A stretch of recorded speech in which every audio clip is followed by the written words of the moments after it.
Nous sommes le groupe Gueudet. Je suis la 5e génération et je vais vous conter notre histoire.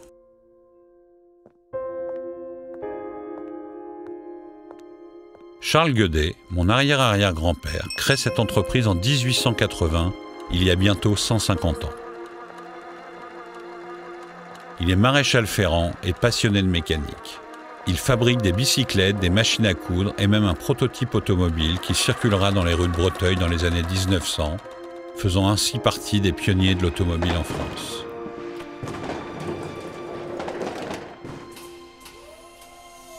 Charles et son épouse ont 4 enfants. Parmi eux, Gustave, mon arrière-grand-père, et Lucien, son frère, vont tous deux rejoindre Charles et développer l'entreprise familiale. Dès 1903, ils commercialisent des automobiles, fabriquent et entretiennent des moteurs à Breteuil, Beauvais et Saint-Just-en-Chaussée. L'entreprise, qui deviendra Gueudet Frères en 1913, occupe déjà 40 personnes. En 1914, la Première Guerre mondiale éclate. Gustave est, comme de nombreux Français, mobilisé de novembre 1914 à août 1919. Au début de l'année 1919, il écrira à l'un des ministres du gouvernement Clémenceau pour solliciter sa réintégration et celle de son personnel mobilisé, car il reste le seul constructeur mécanicien de la région et est débordé de demandes. En 1920 commencent les années folles et le groupe vend déjà 150 automobiles par an.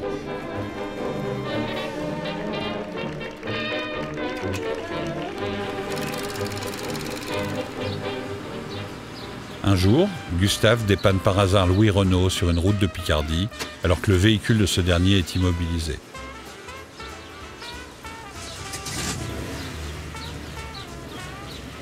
Suite à cette rencontre, Gustave participera à la constitution du réseau de concessionnaires Renault et ouvrira des concessions à Saint-Quentin, Abbeville, Péronne et Albert.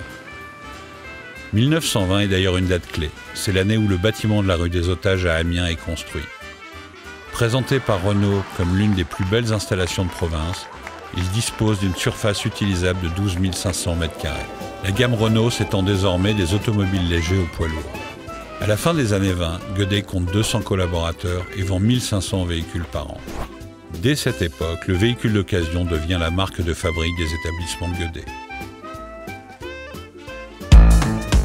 Les années 30 voient l'activité s'étendre au machinisme agricole et au transport de voyageurs. Gueudet compte 11 maisons, 550 collaborateurs et vend 2300 voitures et 40 tracteurs par an. L'entreprise est désormais présente à Amiens, Saint-Quentin, Abbeville, Péronne, Albert, Poix, Beauvais, Creil, Breteuil, Clermont et Méru.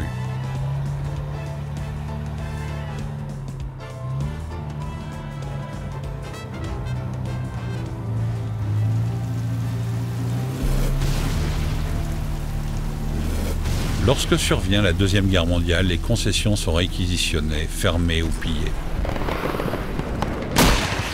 À la Libération, Gustave et Lucien, âgés de plus de 60 ans, entreprennent la reconstruction de l'entreprise, aidés de leurs enfants, dont Robert, mon grand-père. Dans le pays et à l'échelle de notre territoire, les besoins sont immenses. Agriculture, transport, équipement de la maison, la demande croît rapidement. Entrepreneurs visionnaires, les frères Gueudet continuent leur développement avec Renault dans la distribution automobile, le poids lourd et le machinisme agricole, mais aussi dans le transport de voyageurs. Ils se diversifient également en commercialisant du carburant sous l'enseigne Gueudet Carburant, des cyclomoteurs Velosolex et Lambretta et du matériel de réfrigération avec la marque Frigidaire. Gueudet compte désormais 750 collaborateurs et vend près de 4500 voitures et 350 tracteurs par an. En 1960, Gustave et Lucien, âgés de 80 ans, décident de séparer la branche transport et réfrigération, qui est attribuée à Lucien, de la branche distribution attribuée à Gustave. La légende raconte que le partage s'est fait par tirage au sort, un tournant décisif pour notre famille. À partir de 1965, après son service militaire, Jean-Claude Monpère se forme au métier, d'abord en stage dans les affaires Renault du Havre et de Rouen, puis à la direction de Renault Abbeville. Ce sont des années dynamiques, marqué par la croissance et la démocratisation du véhicule individuel, avec notamment la 4L. Le groupe n'échappe toutefois pas à la crise qui touche tout le pays en mai 68, pendant laquelle, à plusieurs reprises, des barricades sont installées rue des Otages. Pendant cette période, l'entreprise est également marquée par le décès prématuré de mon grand-père Robert en 1966, puis de mon arrière-grand-père Gustave en 1970. La décennie 70 est une transition pour le groupe, qui est alors dirigé par Georges Bacot, déjà directeur général du groupe du temps de mon grand-père, et sous la présidence de ma grand-mère. Pendant cette période, mon père et ses deux frères continuent leur évolution au sein des différentes concessions du groupe. En 1980, mon père et Patrick, son frère, prennent la direction de l'entreprise. Cette décennie et la suivante vont être marquées par plusieurs changements majeurs. Le premier est la croissance externe avec l'acquisition de plusieurs concessions Renault proches de notre territoire historique. C'est ainsi que Boulogne, Berck et Persan vont rejoindre le groupe. Le deuxième est la révolution informatique. Mon oncle Patrick se passionne très tôt pour ce sujet et développe des logiciels d'aide à la vente qui, pour certains comme top modèle, seront vendus à Renault. En 1995, nous sommes parmi les premiers distributeurs à mettre en ligne un site internet.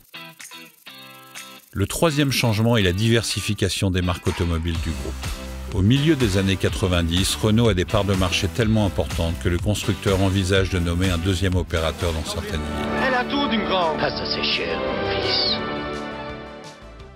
Ce risque nous incite à diversifier notre portefeuille. Une première acquisition, une concession Ford à Nantes en 1996, se solde par un échec, mais ne nous décourage pas pour autant. Nous nous ouvrons à d'autres constructeurs. Opel, BMW, Volkswagen, Toyota, puis Nissan, mais cette fois sur notre territoire. Et démarrons ainsi avec Paul Mianet, directeur général du groupe et bras droit de mon père depuis de nombreuses années, l'aventure du multimarquisme qui se poursuit jusqu'aujourd'hui. En 2003, mon oncle Patrick décide de céder sa participation dans le groupe.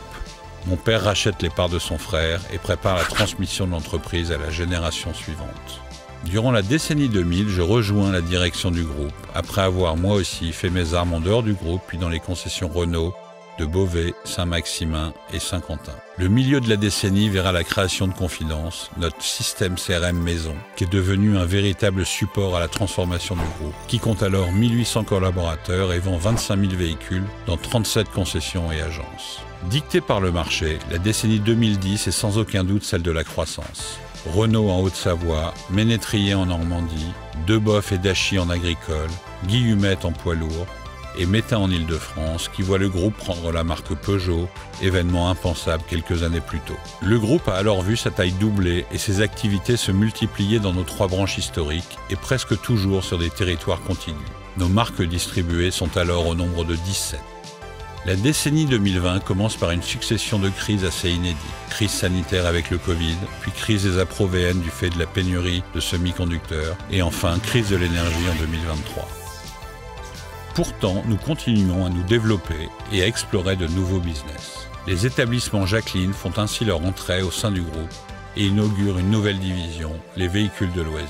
Nous sommes maintenant 4500 collaborateurs sur 170 sites, vendons 100 000 véhicules par an, les entretenons et vendons des pièces de rechange. En dépit des crises sanitaires, économiques et politiques, Gueudet poursuit son développement les pieds sur terre, les yeux rivés vers l'avenir et le cœur à l'ouvrage.